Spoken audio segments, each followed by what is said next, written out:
Que a graça do nosso bondoso Deus possa sempre estar conosco no momento em que vamos meditar sobre esse tema, né? Um coração sábio. O texto que eu gostaria de olhar com um pouquinho mais de atenção é do Salmo 90, o versículo 12, que tem como base essa nossa reflexão. Faze com que saibamos como são poucos os dias da nossa vida para que tenhamos um coração sábio. Pararam para pensar nessa expressão? Ela não soa um pouco estranha para vocês? Um coração sábio?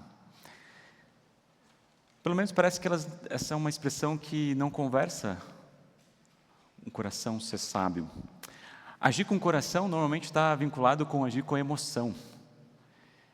Agir com um pouco de impulso, às vezes sem medir as consequências, mas em amor. Vocês já não viram situações assim, onde a gente agiu de coração, mas isso, de uma certa forma, acarretou consequências, porque o que importava naquele momento era o cuidado, era a atenção, porque a gente agiu com emoção.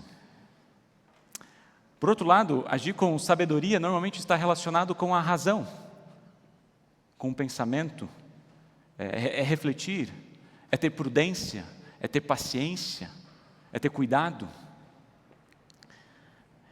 Sabemos que o texto bíblico, quando fala sobre esse tema coração, ele não está falando do órgão, normalmente não está falando sobre o órgão humano que a gente tem, que bate, que pulsa, mas está falando de algo muito mais profundo. Só para vocês terem uma ideia, se a gente pegar esses dois termos, lev e cardia, que são os dois termos utilizados no Antigo e do Novo Testamento, vão ter mais de 700 ocorrências.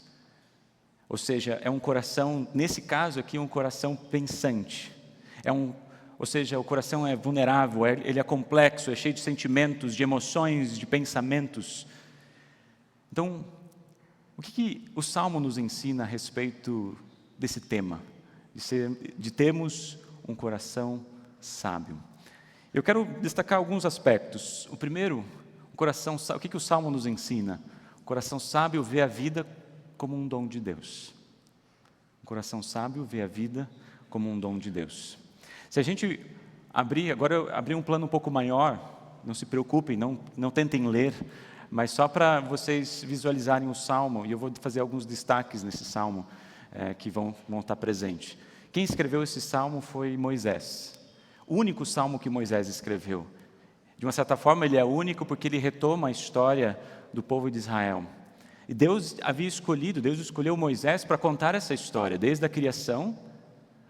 Os 5 primeiros livros, eles estão presentes e é Moisés que coloca isso para que nós pudéssemos conhecer essa história. Então ele fala aqui no início do Salmo que Deus existia antes de todas as coisas, mas quando Deus nos criou, quando Deus criou os seres humanos, no ser humano Ele criou com o quê? Com Adamá, a terra, o Adão, o ser humano. Ele criou isso, do pó. Só que o que a gente tem em Gênesis 3? A queda do ser humano, o afastamento da presença de Deus. E Moisés nesse salmo ele coloca, tu dizes aos seres humanos que voltem a ser o que eram antes, tu fazes com que novamente virem pó. Quem é o ser humano? São como a erva que brota de manhã e que cresce e abre em flor e de tarde seca e morre. Perceberam a brevidade? A rapidez? Hoje de manhã, de tarde seca e morre.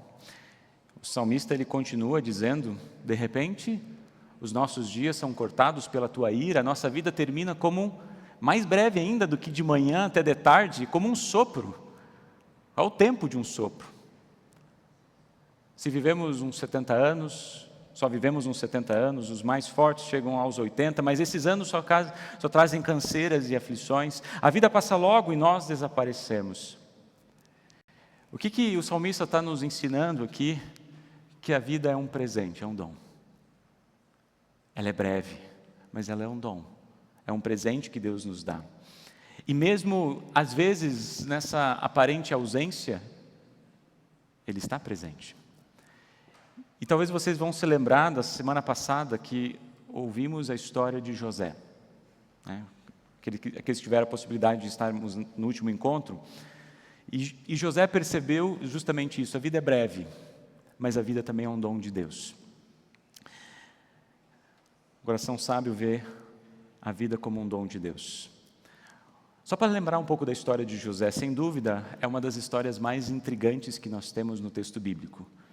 Ela tem um enredo que chama atenção, um certo favoritismo dos pais, ciúme dos irmãos, e nessa família que, de uma certa forma, está disfuncional, que Deus utiliza para guiar a salvação, de fato, ela mesma precisa também de salvação. José, rejeitado pelos irmãos, é instrumento para levar salvação para muitas pessoas, não só para sua família, mas para muitas nações.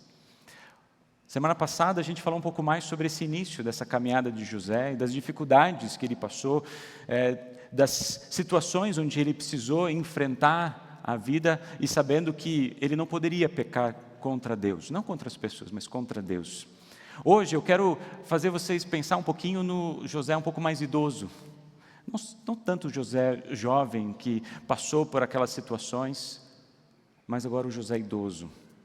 E José também, na sua idade avançada, ele percebeu que a vida é um dom de Deus.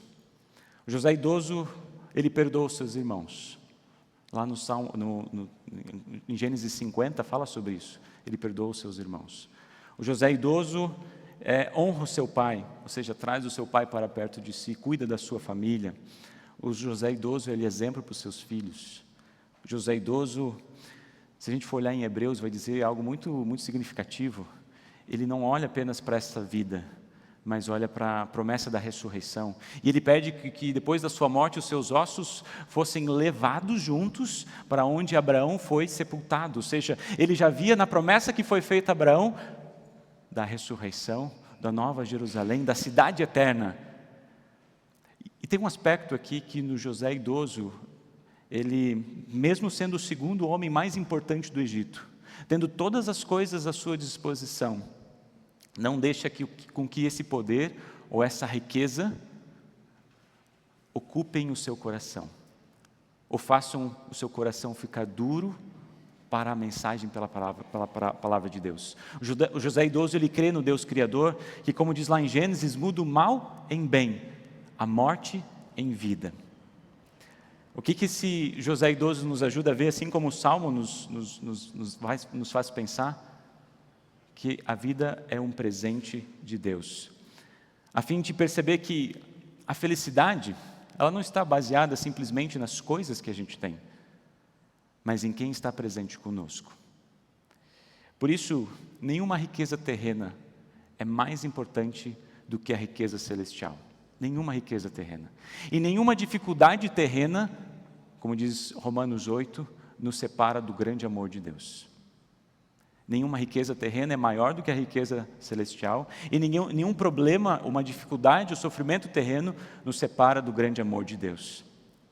Por isso, viver com Deus, a alegria de viver com Deus é poder, assim como a gente falou hoje nas crianças, na tenridade, a partir do nosso batismo, a gente crescer com Jesus e envelhecer com Jesus. Que a felicidade é quando a gente vê pessoas morrendo com Jesus. Pessoas que foram fiéis ao longo da sua vida e permaneceram firmes nessa esperança até o fim. Felizes são essas pessoas. Portanto, um coração sábio é aquele que reconhece que a vida é um dom de Deus. Breve, mas sabendo que Ele está presente em todos os momentos. O Salmo também nos ensina a ver um outro aspecto. Um coração sábio vive satisfeito no Senhor. Olha só, lá no Salmo, versículo 14, nós ouvimos o seguinte versículo. Alimenta-nos de manhã com teu amor, até ficarmos satisfeitos, para que cantemos e nos alegremos a vida inteira. Estar satisfeito é um tema um pouco desafiador para o mundo que a gente vive hoje. Não é mesmo? Como estar satisfeito? Como diz lá o apóstolo Paulo, aprendi a ter pouco, aprendi a ter muito, aprendi a estar satisfeito, aprendi a estar contente em todas as situações, tendo pouco, tendo muito, eu aprendi a estar satisfeito. Sabe? E é certo que Deus nos sacia de todas as formas possíveis, muito mais do que a gente possa imaginar. Mas o nosso coração pode nos enganar a pensar que aquilo que temos não é o suficiente. Vamos ver o exemplo de Moisés. Moisés ele foi chamado por Deus para tirar o povo de Israel do Egito. É o que conta o Salmo 90, é o que conta também Hebreus capítulo 3, esse momento onde o povo de Deus é resgatado desses 400 anos que vive como escravos.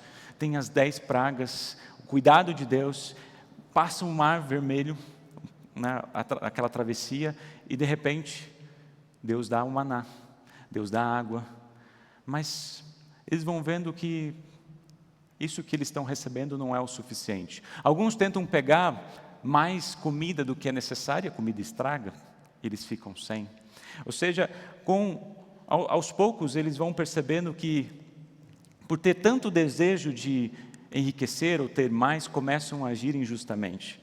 E o pior, nessa tentativa de ter a felicidade para esta vida, de ter mais do que precisavam, qual que foi a consequência? Acabaram fechando o seu coração.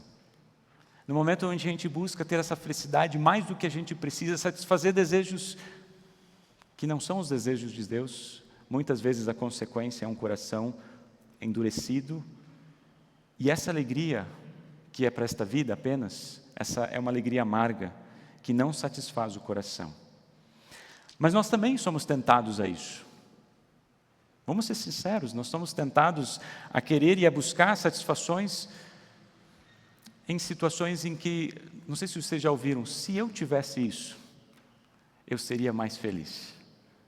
Se eu tivesse uma casa melhor, eu seria mais feliz. Se eu tivesse uma roupa mais confortável, eu seria mais feliz. Se eu tivesse aquilo... E a gente pode colocar todas as questões que fazem parte da nossa vida. Se eu tivesse. Isso nos cega muitas vezes a perceber que na simplicidade da vida, Deus está presente. Nas coisas boas que Ele nos dá e nas coisas boas que Ele nos faz. E é nessa perspectiva do estar satisfeito, a gente olha um pouquinho agora para Hebreus. O que a carta de Hebreus nos ensina? Nos convida também a ter um coração sábio, a fim de lembrar que nossos dias são breves, a confiar no Senhor e a viver satisfeitos com aquilo que Ele nos dá. Não sei se vocês se lembram da semana passada, a gente falou que a carta aos Hebreus, ela tem um contexto específico, é um contexto urbano. E eu acho que a gente não é muito diferente daquilo que a gente vive. Como é difícil manter a fé em contextos onde isso nos desafia cada dia, a cada momento, a permanecer fiel na fé no Salvador Jesus. Nesse caso, em Hebreus, o que estava acontecendo? Eles estavam sendo perseguidos. E eles não estavam sentindo essa alegria, essa felicidade, essa satisfação de estar no Senhor. Estavam vivendo muitas lutas e dificuldades. E se questionavam, mas por que eu vou permanecer firme na fé se tudo parece que dá errado na minha vida? E a gente tem então esse pastor, que a gente não sabe o nome, nessa carta de Hebreus, ele nos ensina a olhar para esse Deus que muitas vezes pode estar ausente aos nossos olhos. Não que Ele não esteja presente, mas muitas vezes a gente não vê a Sua presença. E o que a gente vai perceber desde o último encontro? Ele diz assim: ouçam com atenção, não se desviem daquilo que vocês receberam, permaneçam firmes nessa esperança, conservem firmes. Então, quando a gente olha agora no versículo 12, 13, é justamente essa mesma ênfase. Cuidado, meus irmãos, cuidado. E essa é uma expressão que a gente precisa olhar com muita atenção. Cuidado, cuidado, para que nenhum de vocês tenha um coração mau e descrente para se afastar do Deus vivo. Pelo contrário, enquanto esse hoje de que falam as Escrituras Sagradas se aplicar a nós, animem uns aos outros, a fim de que nenhum de vocês se deixe enganar pelo pecado, nem endureça o seu coração. Pois seremos companheiros de Cristo se continuarmos firmes até o fim, na confiança que temos tido desde o princípio. Cuidado, não se afaste do Deus vivo. Hoje é o dia para ouvir essa mensagem, e se o hoje se aplica a nós, se você está ouvindo isso hoje, animem uns aos outros, para que o pecado não te afaste da fé, e nem faça com que o teu coração fique duro para essa palavra. Se continuarmos firmes até o fim, com aquilo que nós ouvimos desde o princípio, caminharemos com Jesus. Que promessa que a carta de Hebreus, esse pastor nos fala. Mas eu queria destacar apenas um aspecto, esse endureça o seu coração. Em capítulo 3 e capítulo 4 aparece 3 vezes essa expressão. Cuidado, Não endureça o seu coração. Mas a pergunta que a gente faz é, o que faz alguém endurecer o coração? Há talvez inúmeras razões, mas eu quero trazer uma, exemplificado pelo nosso evangelho do dia, o evangelho de Marcos. Nesse texto, a gente se depara agora com, diz o texto que é um jovem, em algumas versões fala que é jovem, um jovem, mas um homem que tinha posses. Um jovem que entendia sobre transações, que para receber alguma coisa precisava fazer algo. Talvez essa tenha sido a tônica da sua vida. Para que fizesse alguma coisa, para que conquistasse alguma coisa, para que recebesse, ele tinha que fazer algo. E nessa dinâmica de vida e de contexto, ele coloca isso e aplica também para a sua vida de fé. Se isso é válido para o meu dia a dia, também é válido para as questões eternas. Então ele vai até Jesus. O que eu preciso fazer para merecer a vida eterna? Algo estava incomodando. Ele vai correndo até Jesus. Jesus já estava saindo de viagem. E esse homem vai correndo, se ajoelha na frente de Jesus e pergunta: bom mestre, o que devo fazer para conseguir a vida eterna? E a pergunta que esse jovem faz, eu acho que é uma pergunta sincera. É uma pergunta sincera. E que, se a gente fosse sincero conosco, será que a gente não faz essa mesma pergunta também? O que eu preciso fazer para merecer algo tão maravilhoso que Deus nos dá? É isso que a gente pergunta. É natural a gente perguntar isso. A gente precisa tentar estar no controle daquilo que a gente não tem ainda condições de ter o controle, que é a salvação. Mas vamos olhar com um pouco mais de atenção. Só que Jesus já tinha falado sobre isso, sabe aonde? 2 versículos antes. Por isso que eu deixei o texto mais amplo, para vocês perceberem que no versículo 15 e 16, olha só o que Jesus ele fala, acolhendo as crianças. Eu afirmo a vocês que isto é verdade: quem não receber o reino de Deus como uma criança nunca entrará nele. As crianças estavam ali do lado de Jesus, ouvindo ele falar sobre vários outros temas. De repente Jesus vem lá: deixe que as crianças venham a mim. Quem não receber o reino de Deus como uma criança, ou seja, será que a criança fez alguma coisa para merecer o reino dos céus? A criança simplesmente era criança, ela estava ali, ela recebeu Jesus, Jesus o abraçou. Ou seja, não é uma questão de fazer algo, é uma questão de receber. Mas justamente para Jesus apontar aquilo que estava no coração desse homem, ele começa a apontar de uma forma muito explícita alguns mandamentos. Não mate, não cometa adultério, não roube, não dê falso testemunho contra ninguém, não tire nada dos outros, respeite o seu pai e a sua mãe.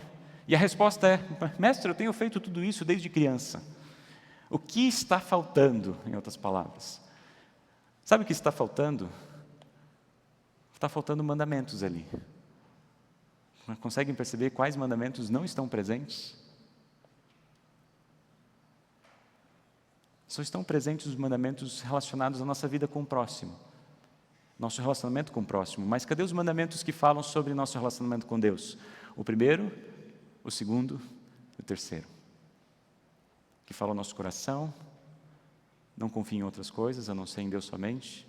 Que fala a nossa boca, falar o bom nome do nosso Senhor. E fala aos nossos ouvidos de santificar o dia do descanso. Isso que a gente está fazendo, gostar de ouvir e meditar a palavra do Senhor. Está faltando isso aqui. Mas Jesus intencionalmente pega o segundo aspecto. Não, isso aqui eu tenho feito. Então, continua o texto. Jesus olhou com amor para ele e disse: falta mais uma coisa para você fazer. Venda tudo o que você tem, dê o dinheiro aos pobres, e assim você terá riquezas do céu. Depois venha e me siga. Quando o homem ouviu isso, fechou a cara, porque era muito rico, e foi embora triste. O que esse texto revela? Revela aquilo que estava preso no seu coração. Ou seja, ele amava mais as coisas que tinha, a riqueza que tinha. Sabe, isso se tornou seu Deus, isso se tornou seu ídolo. Aqui é apenas um exemplo, mas o que toma e o que está no nosso coração, o que está tomando o nosso coração. O que faltava para ele era o rei que governa a sua vida. O que estava faltando para ele era crer em Jesus como seu Salvador. seja, na perspectiva daquele jovem, o seu coração estava endurecido. Mas eu não quero ficar nessa perspectiva. Eu quero ficar na perspectiva de Jesus. O que a gente aprende desses versículos, da perspectiva de Jesus? Como é que Jesus olhou para ele? O que Jesus fez para ele? Primeiro aspecto que, para mim, me chama a atenção, é lá no final. Ele foi embora triste. Mas o que a gente aprende ali? Jesus, ele é paciente. Jesus não força aquele jovem a tomar a decisão, venha e me siga. E é a única vez, olha só que interessante, é a única vez em que Jesus, ele pede para alguém segui-lo e esse convite é de recusa. Todos os outros onde Jesus fez o convite, vem me siga, as pessoas seguiam. E não é questão também de recursos financeiros, porque vocês vão se lembrar de Mateus. Talvez Mateus era mais rico que ele. Na mesma hora largou e seguiu Jesus. Contudo, Jesus é paciente. Jesus sabe que a sua palavra, como diz lá no Antigo Testamento, não volta vazia. Às vezes as palavras de lei e outras vezes são palavras de evangelho. Às vezes são palavras que geram fé, sim, eu creio, e às vezes são palavras de endurecimento do coração. Não, eu não creio. Também não podemos dizer o que aconteceu com esse jovem. Será que ele refletiu sobre essa escolha? Será que ele se arrependeu em negar o convite de Jesus? Será que ele buscou servir a Deus em confiança num momento posterior da sua vida? Por mais que a gente possa tentar ensaiar alguns cenários, nós não podemos dizer o que aconteceu com aquele jovem. Mas, acima de tudo, a gente pode dizer que Deus é paciente. Deus vai ao encontro daquele que está perdido, daquele que está endurecido no seu coração. Isso também nos ensina a sermos pacientes com as pessoas que estão ao nosso redor. Pode ser que você tenha pessoas com quem você convive, que em certo sentido tem um coração endurecido pela palavra de Deus, tem um coração endurecido por essa mensagem que o Salvador Jesus vem nos contar e nos ensinar. Tenha paciência, convide, tenha paciência com essa pessoa, com as suas angústias, com as suas dúvidas, vai ao encontro dela, tenta entender as angústias que ela está passando, mas não desista, permaneça firme nessa mensagem que vocês anunciam. Esse é o primeiro aspecto, seja paciente. Jesus é paciente. E o segundo, o que a gente aprende nessa perspectiva, olhando pelos olhos de Jesus? Está lá no início. Jesus olha para esse jovem com amor. Jesus olhou para esse jovem e o amou. Mesmo ele não amando de todo o coração, Jesus o ama. Mesmo ele segurando todas as coisas no seu coração, Jesus o ama. Mesmo ele escolhendo outras coisas, por exemplo, a riqueza, Jesus o ama. No Salmo 90, versículo 13, a gente vai ouvir: olha de novo para nós, o Senhor Deus. E Jesus olha para nós. E esse é o amor de Deus refletido na cruz. É o amor revelado pelo pecador. Ou seja, Jesus não tira os olhos de nós, em nenhum momento. Lá do alto da cruz, Ele estava olhando por você. Ele falou assim para você: os teus pecados estão perdoados. Lá no alto da cruz, Ele falou para você: tudo está pago, você não deve mais nada. Lá do alto da cruz, Ele pagou pelas suas idolatrias, pelas coisas que você carrega no seu coração. Ele venceu todas elas, para te declarar livre, perdoado, salvo. Jesus te olha com amor e compaixão, mesmo falando palavras duras de lei, mesmo falando palavras duras que nos machucam, mesmo falando palavras duras que fazem com que ele vá embora triste, chorando. Deus quer machucar essa pessoa de forma alguma. Ele age com amor, justamente porque não quer que nenhum dos seus filhos se perca. Saiba, querido irmão, que Jesus te vê, mesmo sendo assim pecador. Jesus te ama ao ponto de dizer: arranca aquela coisa que está no teu coração que vai te afastar de mim. Eu não sei o que é, eu não sei o que é. Deus sabe, Deus conhece o nosso coração. E Ele fala assim: arranca isso, não precisa disso, e siga-me. Por isso, o terceiro aspecto que esse salmo nos ensina, e todas essas leituras também nos apontam, é um coração sábio, é aquele que olha para Jesus. Ou seja, Jesus olha para nós com amor e compaixão. Jesus percebe as nossas angústias e as nossas aflições. E como a gente vê agora em Hebreus, lá no início do capítulo 3, meus irmãos na fé, vocês que também foram chamados por Deus, olhem para Jesus, que Deus enviou para ser o grande sacerdote da fé que professamos. Sim, nas nossas angústias, dificuldades, não olhe para nós mesmos, para as nossas condições, para as nossas riquezas, para as coisas que a gente tem nesta vida, porque nada funciona. A única coisa que nos dá e restaura nosso coração é quando a gente olha para Jesus no alto da cruz, olhando para nós com compaixão. Jesus é maior do que suas angústias. Jesus é maior do que sua culpa. Jesus é maior do que as suas tristezas. Jesus é maior do que as suas frustrações. Jesus é maior do que a tua saudade. Jesus é maior do que qualquer coisa. Ele te conhece. Ele te conhece. Cristo vê, Cristo sabe. Por isso, queridos irmãos, um coração sábio é aquele que vê na brevidade da vida, breve, como um sopro, a mão e o cuidado de Deus, sustentando você em todos os momentos. Feliz aquele que envelhece no Senhor. Feliz aquele que caminha com o Senhor e no final da vida possa dizer: obrigado, Senhor, por ter me acompanhado.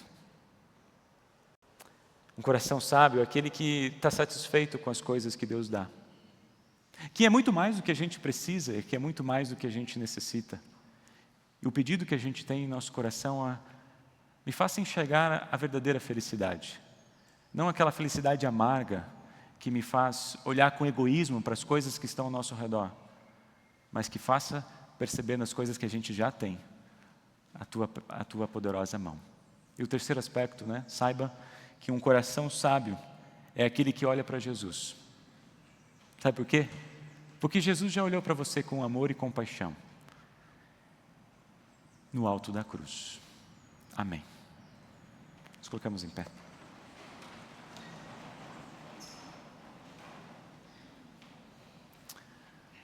Amado Pai Celestial, graças te damos por esses momentos que a gente tem na Tua presença, para que seja transformado o nosso coração e a nossa mente por meio da Tua palavra. Nós oramos no nome do Salvador, que nos criou e nos sustentou, e que continua ao nosso lado. Amém.